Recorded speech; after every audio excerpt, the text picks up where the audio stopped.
चीन का यार हुआ चीन के साथ गद्दार। आखिर क्यों चीन के पुराने दोस्त छोड़ रहे हैं चीन का साथ? अब चीन और पाकिस्तान ड्रोन और टैंकों की खैर नहीं। नई दिल्ली की दहाड़ से कांप गया बीजिंग और इस्लामाबाद। आखिर कैसे भारत की एक नीति ने दोनों ही पड़ोसी दुश्मनों को किया चित। अभी हाल ही में दोस्तों आपने सुना होगा कि भारत के खिलाफ साजिश करने वाला दुश्मन देश चीन और उसके गुलाम पाकिस्तान ने भारत को परेशान करने के लिए एक नया तरीका इजाद कर लिया था। ये नापाक देश भारतीय सीमा के इर्द गिर्द ड्रोन से हमला और नजर रखने की कोशिश करने लगे थे। हालांकि भारतीय सेना ने उनके नापाक मंसूबों को हमेशा ही नेस्तनाबूद किया है और दुश्मन देशों के कई ड्रोन पर सैनिक कार्रवाई करते हुए उसे जमींदोज कर दिया था। पाकिस्तान जैसे कंगाल देश की मदद इन सब काम में चीन कर रहा है, लेकिन अब चीन के ही पुराने दोस्त ने भारत के साथ मिलकर चीन और पाकिस्तान के टैंकों और ड्रोन को कब्र तक पहुंचाने का इंतजाम कर दिया है। क्या है पूरा मामला और चीन का कौन सा है वो पुराना देश जो अब बन गया है ड्रैगन का दुश्मन? किस डील के तहत चीन और पाकिस्तान की कब्र खुद नहीं तय है? आखिर कैसे भारत के कूटनीतिक चाल से चीन और पाकिस्तान की चाल बिगड़ गई है? इन तमाम सवालों के जवाब पाने के लिए जुड़े रहिए हमारे इस वीडियो के साथ आखिर तक। कहते हैं ना दोस्तों, दोस्ती करना आसान है लेकिन उसे ईमानदारी से निभाना मुश्किल है। भारत में एक कहावत है कि गद्दार दोस्त से अच्छा तो ईमानदार दुश्मन है। ये दोनों कहावत आज के समय पर चीन और पाकिस्तान पर एकदम सटीक बैठती है। चीन और पाकिस्तान के लिए कहा जा सकता है कि जिन देशों ने इनसे मैत्रीपूर्ण संबंध रखे हैं उनको इन दोनों देशों ने बस छला ही है। भारत इसका जीवंत उदाहरण भी है। लेकिन दोस्तों अब चीन की उल्टी गिनती शुरू हो गई है। अब उसके ही दोस्त देश भारत के साथ आकर खड़े हो रहे हैं, क्योंकि उन देशों को भी समझ आ चुका है कि चीन का एकमात्र उद्देश्य है अपनी आर्थिक और सैन्य शक्ति का विस्तार करना, जिसके लिए वो दोस्ती और दुश्मनी करता है।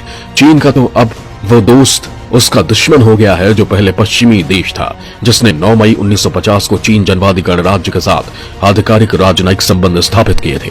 लेकिन चीन अपनी इस 73 साल पुराने दोस्त कभी ना हो पाया तो किसका होगा? क्या आप जानना चाहते हैं कि कौन सा है चीन का पुराना दोस्त जो हो गया है उसका जाने दुश्मन? तो दर्शकों, उस देश का नाम है स्वीडन, जो चीन की दोस्ती भुलाकर भारत के साथ आ खड़ा हुआ है। सोचिए भारत की ये कितनी बड़ी राजनयिक जीत है कि बिना युद्ध किए ही चीन को मुंह की खानी पड़ रही है।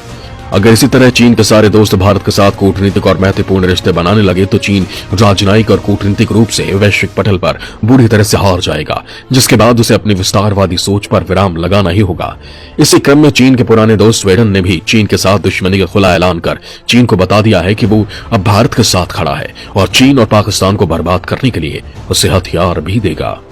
अभी हाल ही में भारत ने स्वीडन के साप ग्रुप से 84 एंटी टैंक हथियार को खरीदने का ऐलान किया है। दर्शकों, यह हथियार 200 से 500 मीटर की रेंज में किसी भी आर्म्ड व्हीकल को बर्बाद करने में सक्षम है। इसे भारतीय थल सेना के पैरा कमांडो, राष्ट्रीय राइफल्स और भारतीय वायुसेना के गरुड़ कमांडो को सौंपा जाएगा। भारत स्वीडन के साप ग्रुप से 84 एंटी टैंक हथियार खरीदेगा। 200 से 500 मीटर की रेंज में दुश्मन के आर्म्ड व्हीकल और बिल्डिंग को करेगा बर्बाद। पैरा कमांडो, गरुड़ कमांडो और राष्ट्रीय राइफल्स के जवान करेंगे इस्तेमाल। दर्शकों, अब आप ये जान लीजिए कि आखिर भारतीय सेना को मिलने वाला नया हथियार है क्या और आखिर इससे भारतीय सेना मजबूत कैसे होगी। 84 एंटी टैंक हथियार को कोई भी सैनिक अकेले इस्तेमाल कर सकता है। साब ने दावा किया है कि उसका 84 हथियार हेलीकॉप्टर, आर्म्ड व्हीकल और दुश्मन सैनिकों के खिलाफ अपनी क्षमता को साबित कर चुका है। वर्तमान में इस हथियार के अलग अलग वेरिएंट का इस्तेमाल दुनिया के लगभग 30 से अधिक देश कर रहे हैं। दोस्तों, भारत इस 84 एंटी टैंक हथियार का वो मॉडल खरीद रहा है जो विश्व के सबसे चुनिंदा देशों के पास है और जो इस हथियार को और भी घातक बना देते हैं, क्योंकि भारत जानता है कि दुश्मन चालाक है और वो पीठ में छुरा घोंपता है। इसलिए भारत अपनी देश की सीमा सुरक्षा से कोई समझौता नहीं करना चाहता है। तो चलिए जान लेते हैं कि इस 84 एंटी टैंक हथियार के सबसे घातक मॉडल के बारे में। उसका नाम 84 CAS AST है। इसमें 84 इस हथियार के कैलिबर को दर्शाता है। इसमें 84 mm कैलिबर के एंटी टैंक मिसाइल का इस्तेमाल किया जाता है। इसमें CS का मतलब कन्फाइंड स्पेस है। इसका हिंदी में अनुवाद सीमित जगह होता है। वहीं AST का मतलब एंटी स्ट्रक्चर टेंडम वॉरहेड है। दोस्तों, जैसा कि हमने आपको वीडियो के शुरू में ही बताया था कि भारत के खिलाफ नापाक मंसूबे रखने वाले देशों ने भारत पर हमला और निगरानी रखने के लिए ड्रोन को नए हथियार के रूप में चुना है, जिसका माकूल जवाब देने के लिए भारत ने स्वीडन के साथ ये सैन्य समझौता किया है। भारत की कौन सी है वो सशस्त्र सेना की अंग जो इस नए घातक हथियार का प्रयोग करेगा, हम आपको बताते हैं। भारत को मिलने वाले इस नए हथियार का प्रयोग भारतीय वायुसेना में गरुड़ कमांडो करेंगे। वहीं भारतीय थल सेना में इसे जम्मू और कश्मीर में आतंक रोधी ऑपरेशन में जुटी राष्ट्रीय राइफल्स और elite commando force para commando को सौंपा जाएगा। आधुनिक टैंकों में एंटी रिएक्टिव आर्मर भी लगे होते हैं जो ऐसे हथियारों को नाकाम बना सकते हैं, लेकिन 84 एंटी टैंक हथियार पर यह सब निष्क्रिय साबित होंगे। दोस्तों, यह हथियार सबसे अधिक घातक साबित होगा लाइट आर्म्ड और मीडियम आर्म्ड व्हीकल के खिलाफ। कुछ मामलों में यह नीचे उड़ान भर रहे हेलीकॉप्टर्स को भी निशाना बनाने में सक्षम है। इसके अलावा शहरी क्षेत्रों में किसी दीवार को तोड़ने या किसी बिल्डिंग को निशाना बनाने में ये 84 हथियार काफी प्रभावी हैं।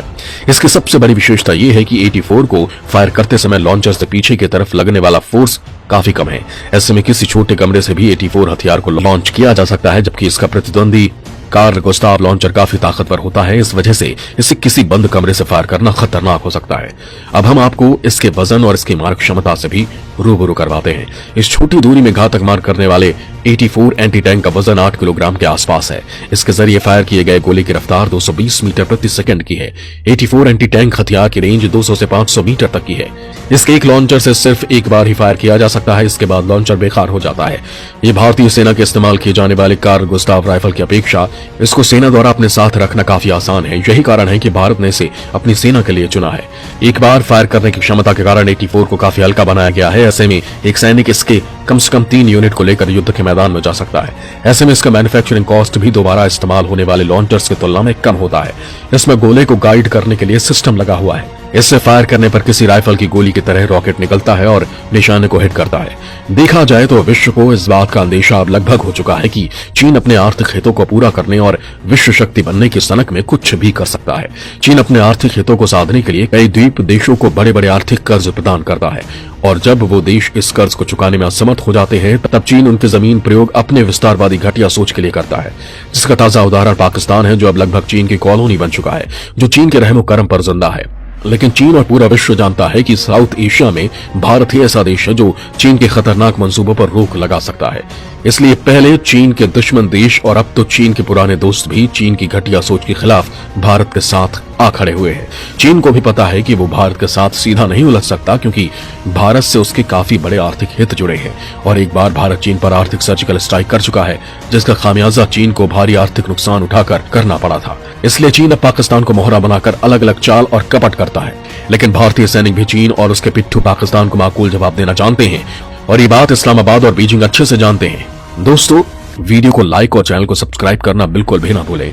आपको हमारा ये वीडियो कैसा लगा हमें कमेंट कर जरूर बताइए। तब तक अपना ध्यान रखिए, फिर आपसे मुलाकात होगी और देखते रहिए न्यूज़ नाउ। धन्यवाद।